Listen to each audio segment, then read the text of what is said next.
And I did promise you to show you how do I cook my corned beef. Let's get going. All right, so we have our onion here. We're just gonna we're gonna cut this part over and cut them like so.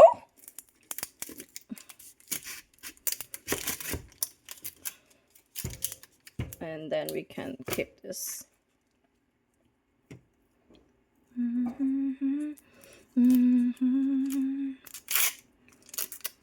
Gonna peel this and wash them. All right, we are back with our onions, so we're gonna flip it like so.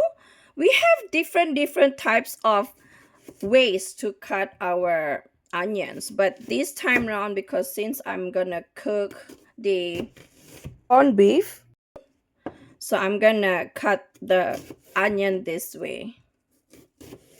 Okay, and then we're gonna break it. We can break this when we put them in pan later. Cut our broccoli in as well. You don't have to put broccoli or anything like that, but in this case I am going to. We are going to put our broccoli aside. I don't want the stem. I don't usually eat the stem. And clear our cutting board.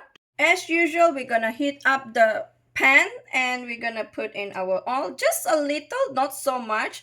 Just enough to saute our onions because the corned beef will have oil in it as well. Don't forget this motion, okay? This motion is really important for cast iron user. This is to make sure that all the oil touches all the surface. And then quickly bring them to the center because I am using kind of like a flat stove. So we kind of like need to bring it to the center because the heat is not evenly spread. It seems like it's hot enough. So we're going to put in our onion. All right, we're gonna saute our onion.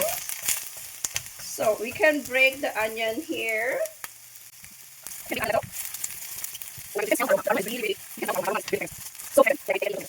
Oh my goodness, you can smell the aroma. The aroma is smelling so nice at this point of time. Oh my goodness, I am so clumsy. Okay. So continue saute them till it is a little brown. As you can see, our onion has turned brown. It is time for us to put our corned beef in. Can you see that? This is a bit different, right? Because there is hash right there. So this. Can you see that? Our corned beef, this one is a bit different from the other corned beef that you see out there, right? Let's put them in.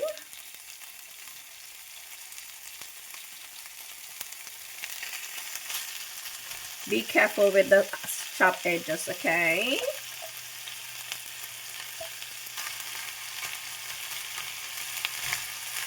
Do you see why now I don't want to put so much oil? Because right here, you can see those oil. So that it does not stick on the pan.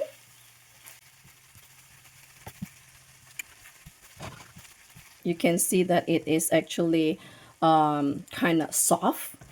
It is time for us to put in our broccoli. Mix them well. You know why I put in broccoli is because that is the only vegetable I have right now. So that is why you can see that I always put broccoli in my dish these few days. Because that's the only vegetable I have. Usually for this one, I normally buy bok choy. So at this point of time, I'm gonna cover them up for a bit so that our broccoli is cooked evenly.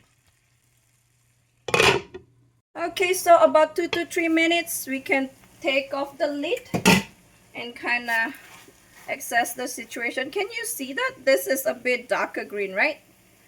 The top bit has turned darker green, meaning to say it is cooked. All right, we are not done yet. Bear in mind, we are not done yet, okay? We still have our leftover mushroom from the other day. Mix them thoroughly. So for extra added flavoring, we're gonna put in our white pepper. Okay, not too much. Just this. Can you see that? Put them all over. Make sure you mix them thoroughly because we do not want lumps of white pepper. So what do you think? Do you think you can recreate this dish?